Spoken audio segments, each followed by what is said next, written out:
Hello students, good morning to you all. कैसे हैं आप सब लोग? I hope that you all are doing very well.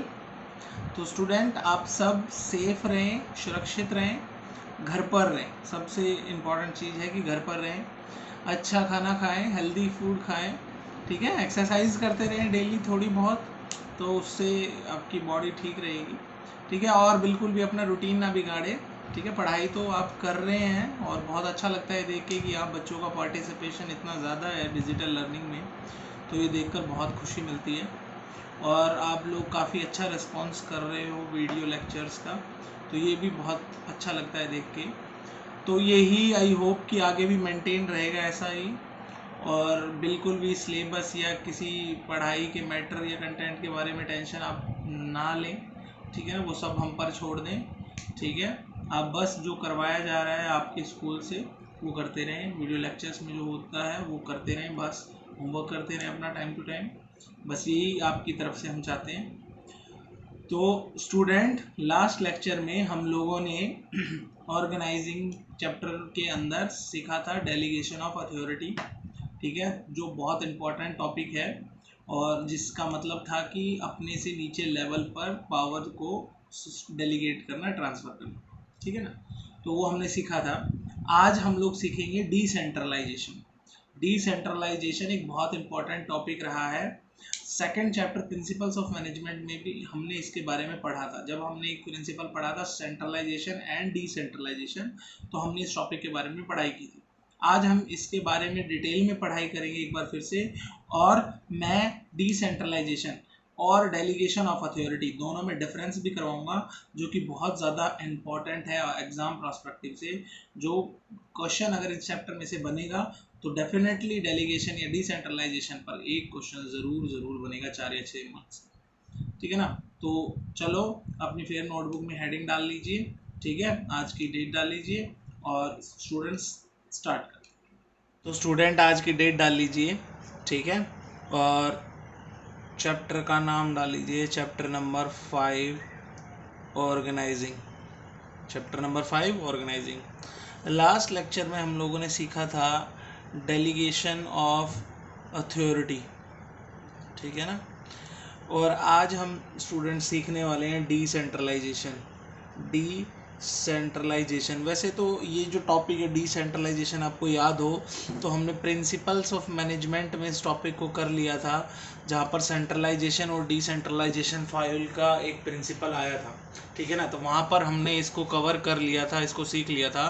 हालांकि मैं इसे डिटेल में आपको और समझाऊं कि केस स्टडी के अंदर आपको पहचानना होगा कि उस केस में डेलीगेशन ऑफ अथॉरिटी है या डिसेंट्रलाइजेशन है, क्योंकि ये दोनों कॉन्सेप्ट बहुत ज़्यादा सिमिलर है। इसलिए 90% स्टूडेंट जो होते हैं इनमें कंफ्यूज होते हैं केस स्टडीज़ के अंदर कि कौन सा, अगर डिसेंट्रलाइजेशन है या फिर डेलीगेशन ऑफ अथॉरिटी है, केस स्टडी का आंसर क्या है, ठीक है ना। तो उसका आंसर आप तभी पहचान पाओगे जब आपको क्लियरली दोनों कॉन्सेप्ट्स पता होंगे।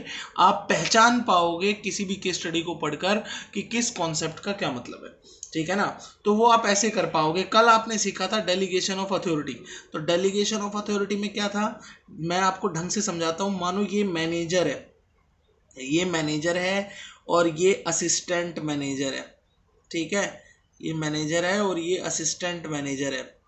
अपनी पावर काम करने की ये इसको सौंपता है, तो ये डेलीगेशन ऑफ अथॉरिटी है। क्या है ये? Delegation of authority. अगर ये मैनेजर अपनी पावर काम करने की या कुछ काम इसको सौंपता है करने के लिए, तो ये डेलीगेशन ऑफ अथॉरिटी है।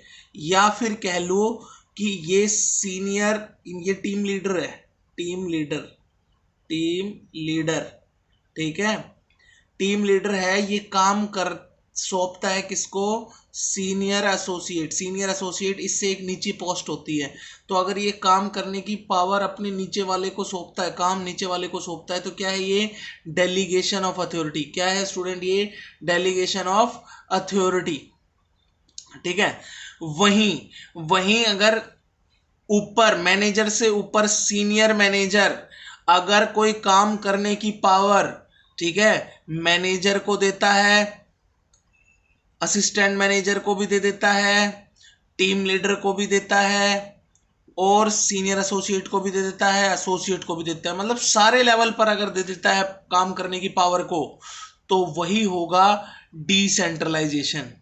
डिसेंट्रलाइजेशन का मतलब आप समझे, इसमें तो सिर्फ एक लेवल पर ही पावर दी जा रही है, एक सुपीरियर से उसके जूनियर या कह सकते हो सबऑर्डिनेट को पावर दी जा रही है, ठीक है। लेकिन इस केस के अंदर ऑर्गेनाइजेशन में जितने लेवल्स हैं, ऑर्गेनाइजेशन में जितनी पोस्ट हायरार्की है, उन सब में पावर डिस्ट्रीब्यूट कर दी जा रही है, ठीक है ना।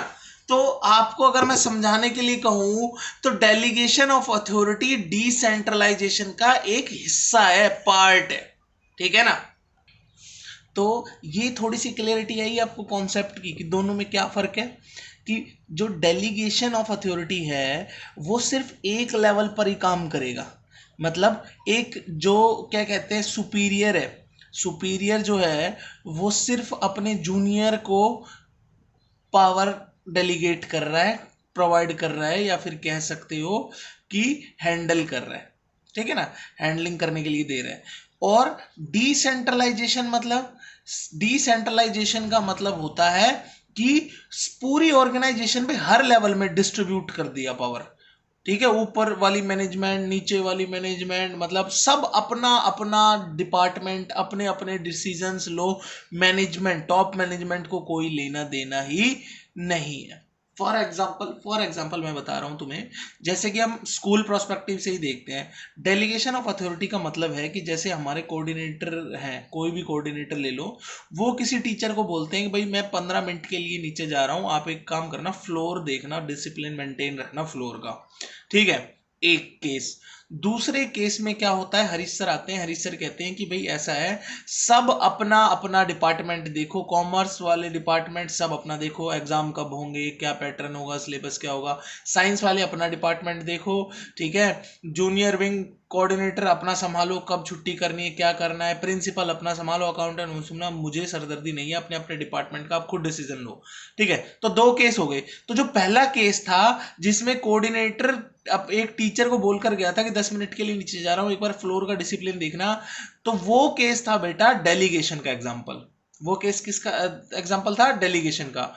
और जो दूसरा एग्जाम्पल है जिसमें हमारे डायरेक्टर सर ने सबको अपना अपना डिसीजन लेने की पावर सौंप दी थी कि संभालो और करो, वो है डिसेंट्रलाइजेशन का एग्जाम्पल, ठीक है ना। तो डेलीगेशन ऑफ अथॉरिटी सिर्फ एक लेवल पर ही काम करेगा, वहीं जो डिसेंट्रलाइजेशन है वो हर एक लेवल पर काम करेगा, पूरी ऑर्गेनाइजेशन में काम करेगा, क्लियर है। तो अगर इसकी डेफिनेशन मैं तुम्हें बताने की कोशिश करूं, तो इसकी डेफिनेशन कुछ इस तरह से होगी कि इट रेफर्स टू, मतलब डिसेंट्रलाइजेशन रेफर्स टू प्रोवाइडिंग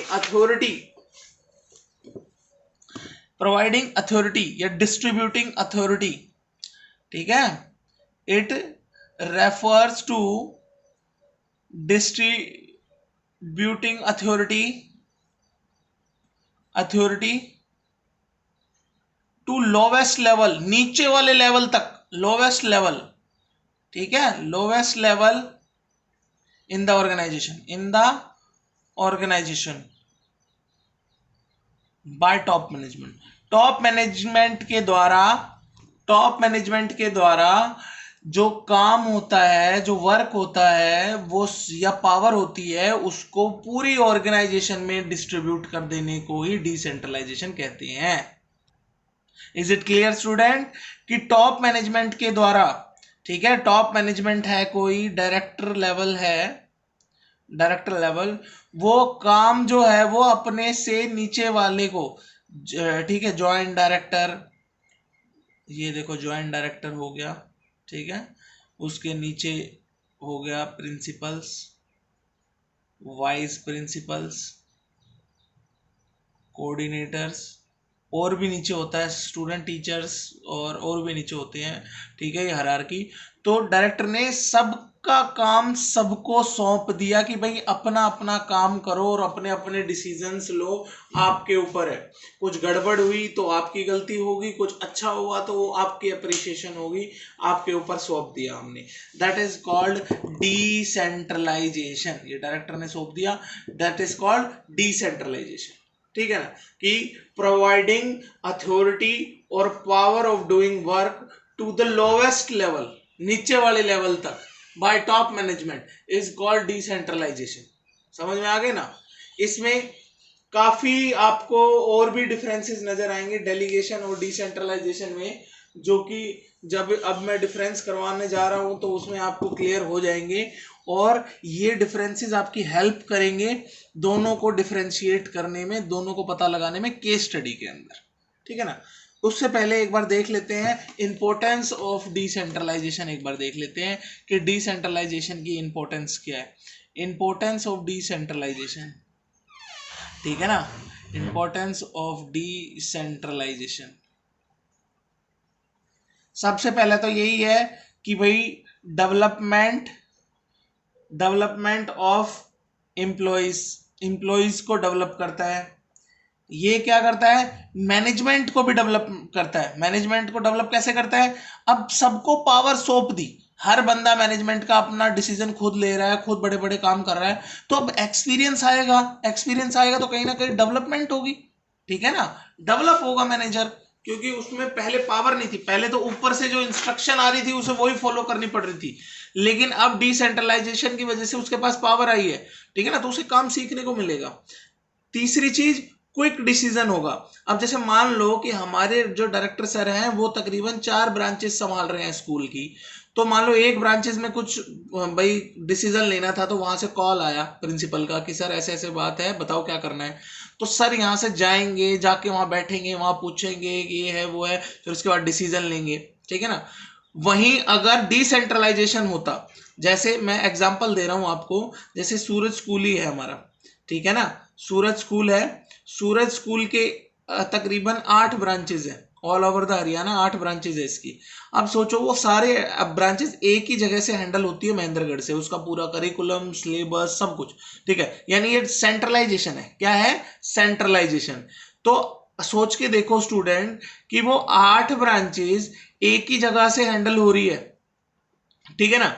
वहीं अगर मान लो इस ब्रांचेस में कुछ बात हो तो वो मेन ब्रांचेस से आएंगे, मेन ब्रांचेस से आने के बाद इस पर डिस्कशन करेंगे, पूछेंगे और फिर डिसीजन लेंगे। वहीं अगर डिसेंट्रलाइजेशन होता, यानी सभी ब्रांचेस के प्रिंसिपल्स को पावर सौंप दी जाती है कि भैया अपने स्कूल के डिसीजन आप खुद लो, कुछ भी आप कर रहे हो, कोई भी करिकुलम चला रहे हो, वो आप डिसीजन सारे खुद लो। ठीक है ना, सबको सौंप दिया, तो उससे क्या होगा, क्विक डिसीजन हो गया, तुरंत जो भी करना था प्रिंसिपल वही डिसीजन लेगा और काम खत्म कर देगा। ठीक है, तो डिसेंट्रलाइजेशन की वजह से क्विक डिसीजन होता है, ऊपर से जो भी प्रिंसिपल्स होते हैं इनकी डेवलपमेंट होती है, इनको एक्सपीरियंस अच्छा होता है। ठीक है। चौथी चीज, relief, relief of top management, relief to top management, मतलब टॉप मैनेजमेंट का थोड़ा बर्डन कम होता है। ठीक है भाई, एक सारा यही संभाले सब कुछ, ठीक है, एक सबको संभालने के लिए दे दिया तो इसका बर्डन दिमाग का कम हो गया। क्लियर है स्टूडेंट। ठीक है, फिर इससे क्या होता है, बेटर कंट्रोल भी होता है। एक, वहां पर आकर आप सीसीटीवी से हर दिन देख रहे हो या वहां से कहीं से फीडबैक ले रहे हो, ठीक है, या भाई वीक में कई बार आके देख रहे हो, उससे डिसिप्लिन में एक फर्क पड़ता है। ठीक है, दूसरा, आप प्रिंसिपल को ही सौंप दो कि भाई डिसिप्लिन में गड़बड़ नहीं होनी चाहिए, इसका जिम्मेदार आप होंगे। ठीक है ना, तो दोनों चीजों में फर्क है। तो डिसेंट्रलाइजेशन से बेटर कंट्रोल भी होता है। तो ये कुछ 5 इंपॉर्टेंस हैं जो डिसेंट्रलाइजेशन की स्टूडेंट्स है। ठीक है, अभी हम करने जा रहे हैं difference between centralization and decentralization, नहीं sorry, decentralization and delegation of authority. Flow में निकल जाता है। Decentralisation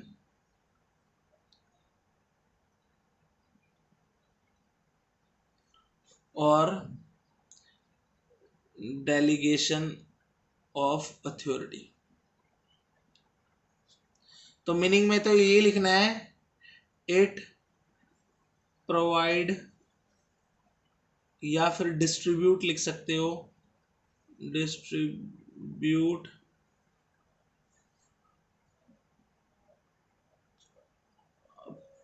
authority of doing work at all levels in the organisation, कि भाई सारे लेवल, ऑर्गेनाइजेशन के सारे लेवल पर डिस्ट्रीब्यूट कर दी जाती है। वहीं इसमें क्या होता है, It provide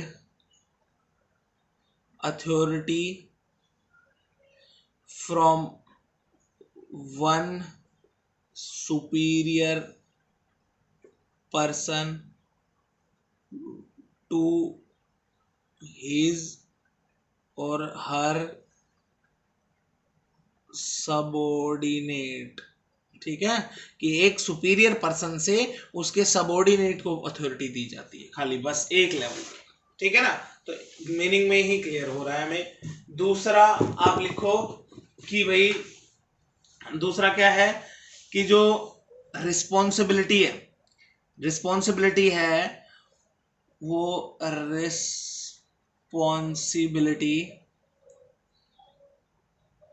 जो है रिमेन्स विद द सुपीरियर। कि बेटा अब सुनो, जैसे कि मान लो वो कोऑर्डिनेटर मेरे को 10 मिनट के लिए छोड़ के चला गया, मैं टीचर हूँ, मेरे को 10 मिनट के लिए डिसिप्लिन का देखने के लिए छोड़ के चला गया, भाई फ्लोर का डिसिप्लिन सर देखना आप, मैं 10 मिनट में जाके आता हूँ, वॉशरूम जा रहा हूँ या कहीं किसी काम से जा रहा हूँ, आप 10 मिनट के लिए एक बार देख लेना। ठीक है, अब उसी दौरान बेटा मतलब मान लो कोई झगड़ा हो गया स्टूडेंट्स का या कुछ हो गया, ठीक है, तो अब जो प्रिंसिपल है या मैनेजमेंट है वो जो सवाल जवाब करेगी वो मेरे से नहीं करेंगी, वो किससे करेंगे, कोऑर्डिनेटर से करेंगे। किससे करेंगे, कोऑर्डिनेटर से। तो इस केस के अंदर क्या होता है, responsibility remain with the superior, can't delegate. जो रिस्पॉन्सिबल पर्सन है वो क्या है, अब भी क्या है, सुपीरियर है, सबऑर्डिनेट से कोई जवाब नहीं करेगा। ठीक है, लेकिन हाँ इस केस के अंदर रिस्पॉन्सिबिलिटी भी किसको सौंप दी जाती है, हर एक लेवल्स को सौंप दी जाती है जिन्हें पावर दे रखी होती है। Responsibility can also be delegate, इसके अंदर रिस्पॉन्सिबिलिटी भी डेलीगेट कर दी जाती है। क्लियर है स्टूडेंट। अब इसके अंदर क्या है, अब इसके अंदर जो मेरी फ्रीडम है वो रिस्ट्रिक्टेड रहेगी, इसमें मेरे पास सारी फ्रीडम नहीं है, मेरे पास वही फ्रीडम होगी जो मेरा सुपीरियर मुझे देगा, मुझे इंस्ट्रक्ट करेगा कि आपको ये करना है, आपको यहां बैठे रहना है और सिर्फ ये देखना है कोई बच्चा क्लासरूम से बाहर ना जाए, खाली इतना। यानी उसने मेरे को इंस्ट्रक्शन दी और वो मैंने करना है, पर इसके अंदर पूरी फ्रीडम होगी, मैं अपने डिसीजंस खुद ले सकता हूं। ठीक है ना, मुझे क्या करना है, मुझे बैठना है या नहीं, मुझे राउंड लेना है या नहीं, इसके अंदर मैं खुद अपने डिसीजन ले सकता हूं। इसके अंदर मैं वही काम करूंगा जो सुपीरियर मेरे को इंस्ट्रक्ट करेगा। तो इसमें आप लिखो जैसे freedom is not given to subordinate, freedom is not given to subordinate as they have to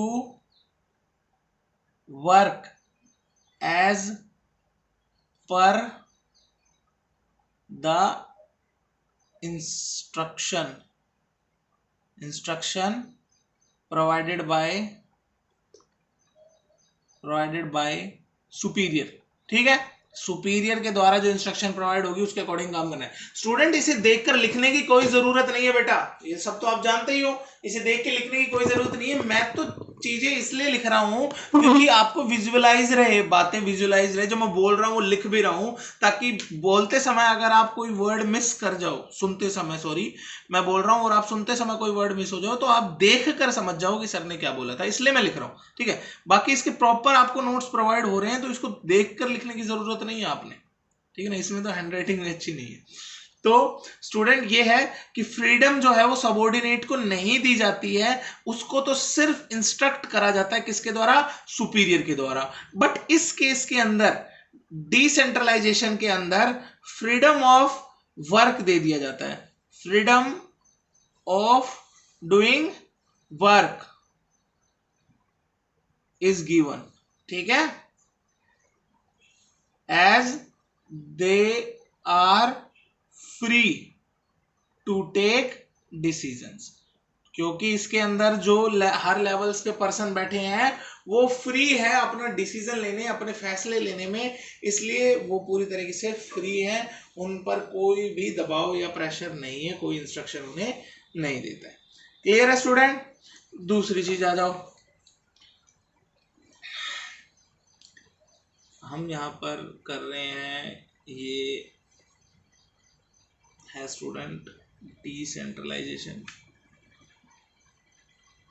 और ये है डेलीगेशन। ठीक है ना। अगला डिफरेंस है स्टूडेंट, देखो डेलीगेशन ऑफ अथॉरिटी में क्या होता है,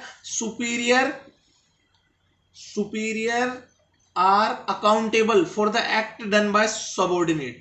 मतलब सुपीरियर जो होते हैं वो जवाबदेह होते हैं जो भी सबॉर्डिनेट ने करा है। भाई मुझे छोड़ के गया था, आप देखो कि कोऑर्डिनेटर फ्लोर को डिसिप्लिन देखने में, हो सकता है मैंने किसी बच्चे का सर फोड़ दिया, मतलब बच्चा क्लास से बाहर निकला और मैंने उसकी पिटाई कर दी, ठीक है ना, जो कि रिस्ट्रिक्टेड है स्कूल्स में आज की डेट में। तो लेकिन उसका जवाब किसको देना पड़ेगा, सुपीरियर को। कौन अकाउंटेबल होगा, जवाबदेह कौन होगा, superior are accountable for the act done by subordinate को कुछ काम देके गए हैं तो उसका अकाउंटेबल कौन होगा, सुपीरियर होगा। सबॉर्डिनेट से कोई भी आंसर नहीं मांगेगा। और इस केस के अंदर जो रिस्पेक्टिव डिपार्टमेंट जिम्मेदार होगा, department head are accountable for any act, किसी भी काम के लिए, ठीक है, किसी भी एक्शन के लिए वो पर्टिकुलर डिपार्टमेंट उसका जिम्मेदार होगा। क्लियर है स्टूडेंट। नेक्स्ट है बेटा कि डेलीगेशन ऑफ अथॉरिटी के अंदर क्या है, बिना डेलीगेशन ऑफ अथॉरिटी के कोई ऑर्गेनाइजेशन काम नहीं कर सकती है। मैं तुम्हें बताऊं, बिना डेलीगेशन ऑफ अथॉरिटी के कोई ऑर्गेनाइजेशन काम नहीं कर सकती। No organisation can work without delegation के कोई ऑर्गेनाइजेशन काम नहीं कर सकती। हाँ, डिसेंट्रलाइजेशन जरूरी है, अच्छी चीज है, लेकिन ना भी करो तो कोई कंपलसरी चीज नहीं है। जैसा कि अभी मैंने सूरज स्कूल का एग्जांपल दिया, उसमें नहीं कर रहे तो नहीं कर रहे, ठीक है ना। तो डिसेंट्रलाइजेशन अच्छी और जरूरी चीज है, बट अगर कोई फॉलो नहीं भी कर रहा तो उसके लिए कोई मैंडेटरी वो नहीं है। कि डिसेंट्रलाइजेशन में आप लिखोगे कि decentralisation is important but not compulsory, ठीक है। अच्छा, फिर डेलीगेशन ऑफ अथॉरिटी में जो डिग्री होती है, मतलब degree of delegation is varies. आप किसी को काम सौंप रहे हो, आप किसी को, वेरीज मतलब चेंज होता रहता है। आप किसी को काम सौंप रहे हो तो स्टूडेंट आप काम सौंपोगे तो आपको पता होगा कि जो आप किसको काम सौंप रहे हो, जाहिर सी बात है। तो आप डेलीगेशन ऑफ अथॉरिटी के अंदर उस हिसाब से ही काम दोगे। जैसे मान लो कोई अच्छा पर्सन है, कोई बढ़िया डिसिप्लिन पर्सन है, तो हो सकता है आप उसको कोई ज्यादा पावर दे दो, कुछ ज्यादा काम दे दो, ठीक है। वहीं अगर सेम काम आपको किसी और को देना है और वो आपको लग रहा है बंदा इतना रिस्पॉन्सिबल नहीं है या इतना अच्छे से काम नहीं कर सकता, तो हो सकता है उसको आप कम फ्रीडम दो, ठीक है ना। तो जो मैं ये कहना चाह रहा हूं कि जो डिग्री यानी कि डेलीगेशन किसको कितना करना है, थोड़ा काम देना है, ज्यादा काम देना है, या कितनी पावर देनी है, कितनी नहीं देनी, ये वेरी करती है person to person, department to department. लेकिन जो डिसेंट्रलाइजेशन है उसमें वेरिएशंस का तो कोई मतलब ही नहीं है, क्योंकि इसके अंदर हर लेवल पर पूरी क्या कहते हैं, फ्रीडम बांट दी जाती है कि अपने डिसीजंस लो और उसका आंसरेबल भी तुम खुद होगे। क्लियर है स्टूडेंट। तो डिसेंट्रलाइजेशन के अंदर decentralisation is spread at all level in the organisation. तो क्लियर हुआ स्टूडेंट, बात क्लियर हुई कि नहीं स्टूडेंट, ठीक है ना। तो डिसेंट्रलाइजेशन दोनों को आप अगर पहली लाइन से आप डिफरेंशिएट करो तो ये कि डिसेंट्रलाइजेशन जो है वो आप कहोगे कि सर ऑर्गेनाइजेशन के हर एक लेवल पर हर एक फंक्शन में इन्वॉल्व होता है, और डेलीगेशन ऑफ अथॉरिटी सिर्फ एक ही लेवल में इन्वॉल्व होता है, एक सुपीरियर से सबऑर्डिनेट तक, दैट्स इट, ठीक है, इससे नीचे नहीं जाता। तो ये स्टूडेंट ये था डिसेंट्रलाइजेशन और डेलीगेशन ऑफ अथॉरिटी का डिफरेंस। और आज हमारा चैप्टर नंबर 5 ऑर्गेनाइजिंग पूरी तरीके से खत्म हो चुका है। हमने इसका एक एक टॉपिक कवर कर लिया है, ठीक है। साथ ही मैं आपको बता दूं स्टूडेंट कि आपको मेरा हर एक लेक्चर मेरे चैनल पर मिलेगा, वो भी विद प्रॉपर नंबरिंग, कि ताकि अगर किसी बच्चे ने कोई लेक्चर अगर मिस कर दिया हो तो कंटिन्यूअस बेसिस पे लेक्चर को अटेंड कर सके। ठीक है ना। उसके लिए करना आपने यही होगा कि चैनल सब्सक्राइब करना है, और जिन बच्चों को और भी रिक्वायरमेंट है वो ज़्यादा से ज़्यादा उन बच्चों को ये चैनल जो है वो शेयर भी कर दो, ताकि वो बच्चे पढ़ाई कर सके। ठीक है ना। दूसरी चीज, अगर कोई ऐसा स्टूडेंट है जो मेरे साथ कनेक्टेड नहीं है व्हाट्सएप या ग्रुप के थ्रू, तो वो मुझे कमेंट कर सकता है लेक्चर के नीचे, और अपने नंबर शेयर कर सकता है, ताकि मैं उसे ग्रुप में ऐड कर लूंगा, और वो डेली नोट्स मैं उसे भेज सकूं, और वो नोट से प्रॉपर पढ़ाई कर सके। ठीक है ना स्टूडेंट। तो नेक्स्ट लेक्चर में हम लोग अपने नए चैप्टर के साथ आगे बढ़ेंगे, जो कि है स्टफिंग। आज के लिए इतना ही। तो take care and be safe.